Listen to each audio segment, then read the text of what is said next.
What's up, YouTube, and welcome back to the Knicks Cave. I'm Jan, the Knick fan, your host, and let's get right into it. But before we do, don't forget to hit that like button. Don't forget to subscribe. Leave a comment. You want to know when the next video going to drop? Hit the notification bell. All right, let's get into this video. Y'all see the thumbnail, so let's just get right into it real quick. All right, the New York Knicks pace dead last, y'all. And this is going to contribute to the six-man rotation. And I know a lot of y'all say, well, he got 8 players out there. You see Jericho, Sims, McBride, and Kolick, but as I broke it down in my last video, the minutes that they are playing is leading to a six-man rotation.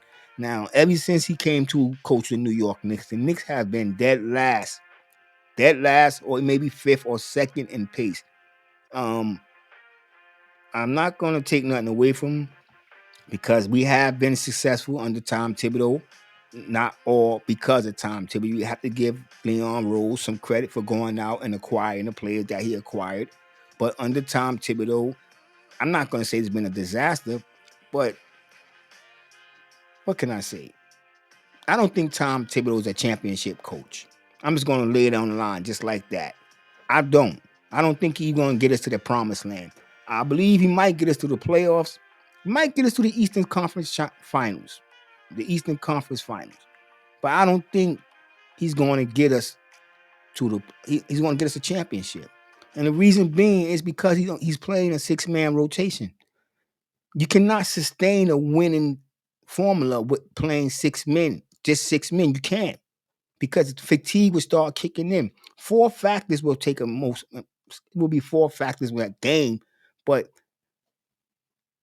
fatigue will have a big part on the defense, because once they get tired, they're gonna start having lapses on defense. I know we like, oh, this guy's out of position, blah blah blah. But I heard it before.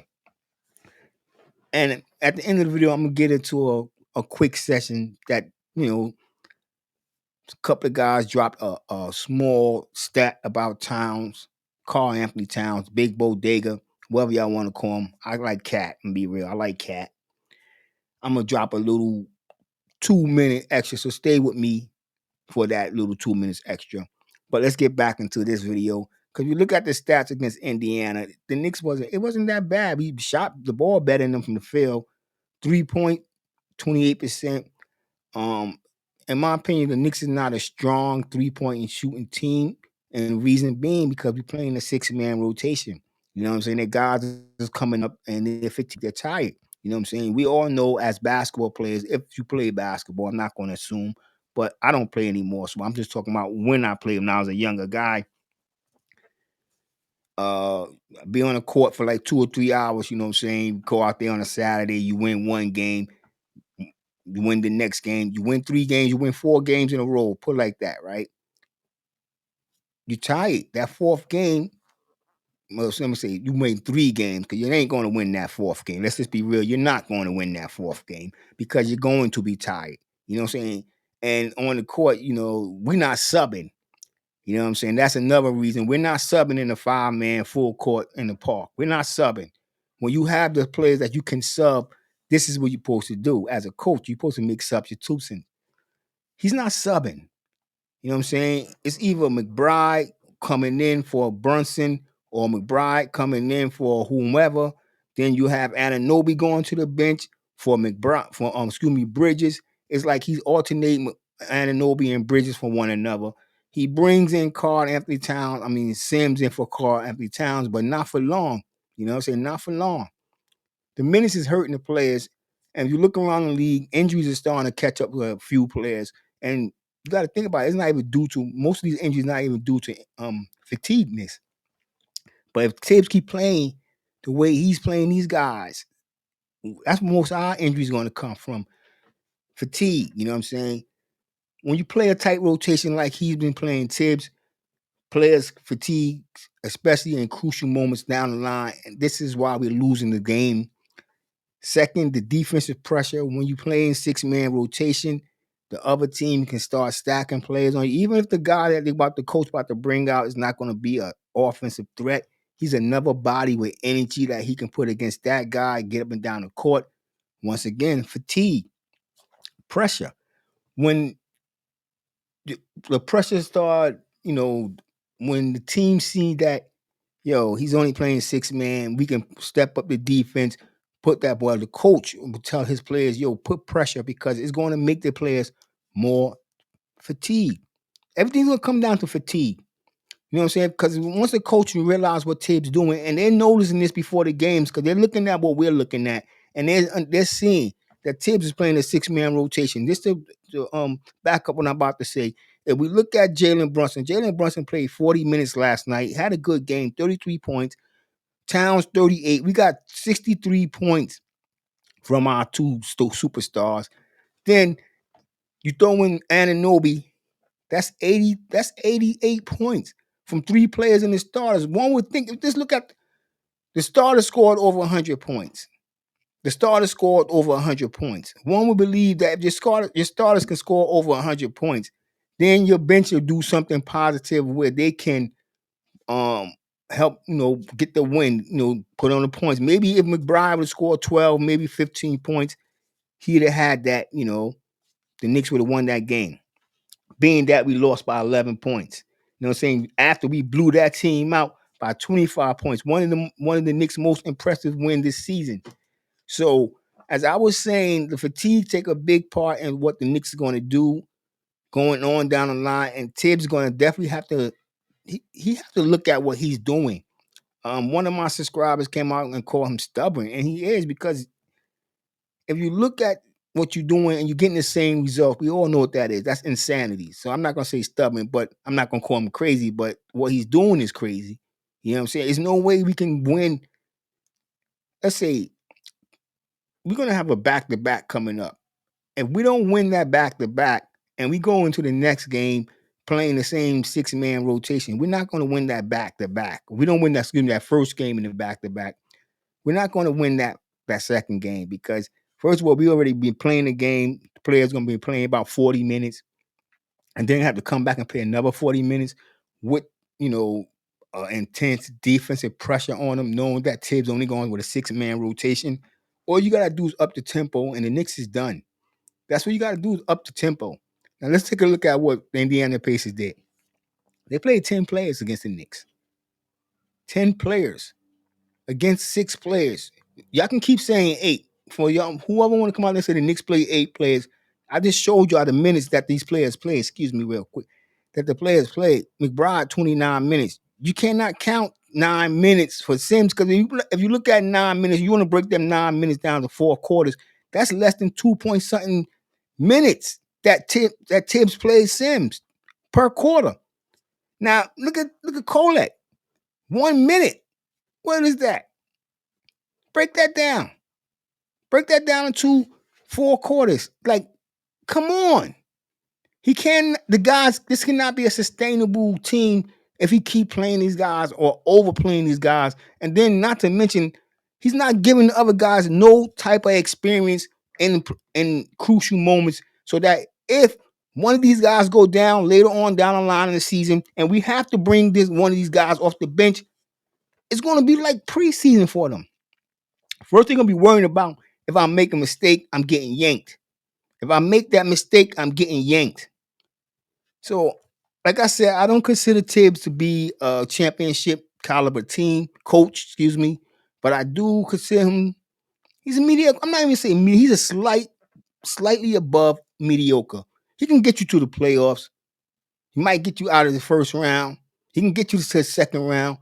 I don't know. I'm gonna be real. I don't know if he can get us to the Eastern Conference Finals. I'm gonna be real, because by the time we get out of that first round, players gonna be done.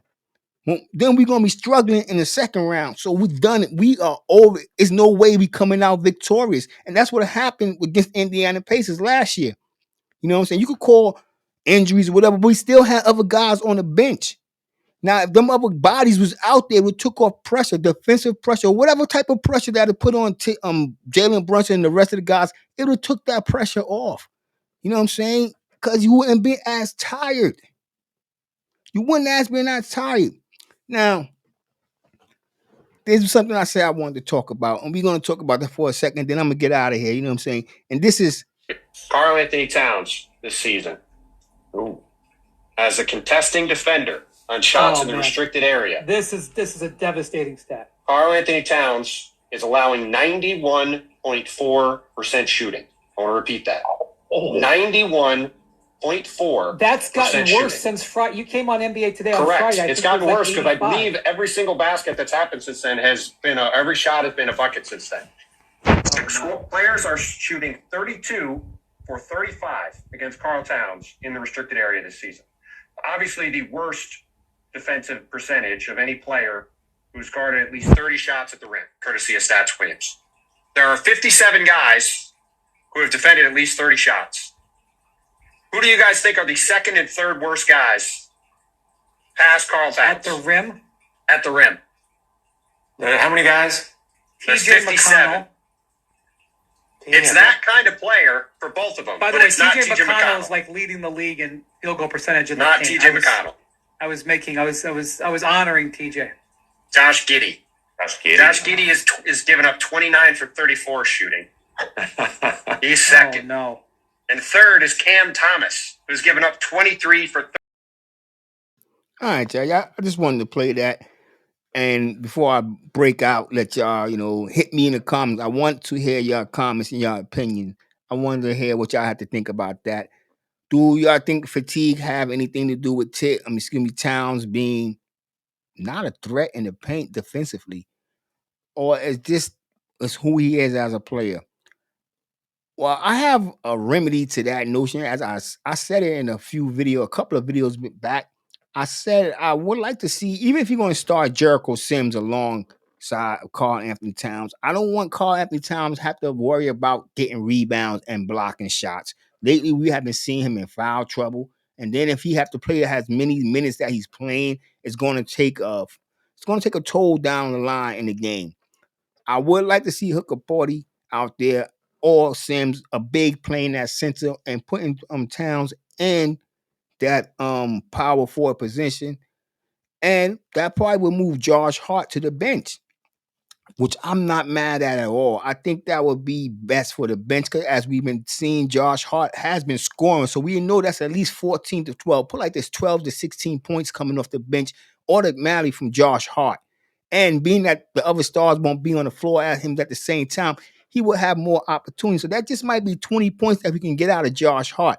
That's if this coach open up this rotation. Now, my dream rotation for the New York Knicks, the starting five will be this. And it's going to Karl Anthony Towns is going to be the power forward. I don't know who Tibbs will throw in as a center, but I would really like to see Hooker Porty come in as a starter. You heard what I said. And I don't want him to get points. I just want him to be out there to be a body, to be a deterrent for other people who's trying to shoot in the paint. I think he will be that. And to absorb fouls. You know what I'm saying? Because if we got to throw if we got to throw Towns in that center by now, then we can bring Josh Hart in the power forward. It'll be late in the game, and Towns won't have that many fouls. He won't be as tired, and he can give us his all. You know what I'm saying? That would be my dream starter. And I know I didn't say it, but y'all can put it together. Jalen Brunson at the point guard, Mikal Bridges the shooting guard, Anunoby our small forward, Towns the power forward, and then we got Hooker Porty at the starting center. And then Towns will be able to take advantage of whoever they're going to put on him. If teams like to go man to man, some teams, and Towns will be able to take advantage of a power forward. I think that would be the perfect starting unit right now until we get Mitchell Robinson back. And then when Mitchell Robinson come back, we can throw Mitchell Robinson in that starting position. But with Josh Hart going to the bench, I think that would solidify our bench. It would make our bench much better. Now for the bench, like I just said, with Josh Hart on the bench, then you got Jericho Sims. I'm talking about right now. And then I want to see Collette play. You know what I'm saying? We know Payne is hurt. We don't know when he'll be back with that hamstring. Hamstring have a tendency to linger throughout the season. That's why Precious Achiuwa is not with us. And then I forgot about Precious Achiuwa. When he come back, the Knicks is going to have a team where we can work something out. But Thibs is like stubborn guy who like to stay to a 8-man, 9-man rotation. I want him to open this up to 10-man. I want to see a 10-man rotation for the New York Knicks. I'm being real with y'all. I want to see a 10-man rotation. Tell me what y'all think. You know what I'm saying? Is Tibbs the problem? I say he is. You know what I'm saying? I know he's been great for this team, but when we talk about getting the Knicks off to the start that we're at right now, at a 4-5. You know what I'm saying? And in November we 2-3. He got to do something and make some changes for this team to get on the right track. And mind you, it's only 9 games. Tomorrow night be the 10th game. After that, I'm gonna put out it's the 10th game. I've been telling y'all I'm gonna rate them. I'm gonna give them a grade after 10 games. And that's tomorrow night. Hopefully, Tibbs makes some type of changes. Hopefully, he play more than 6 men. Even if he play the players that he's playing, Sims, Collect, and McBride coming off the bench, give the other 2 guys more than 9 and 1 minutes. Them 2 players combined for 10 minutes for the whole game. All right, y'all. Y'all already know my opinion about Tom Thibodeau. He's not that great of a coach, but he's not a bum coach. I just don't think he's a championship caliber coach. That's just my opinion. And I want y'all opinion in the comments. And with that being said, I want everybody to stay safe, stay healthy, God bless, and peace.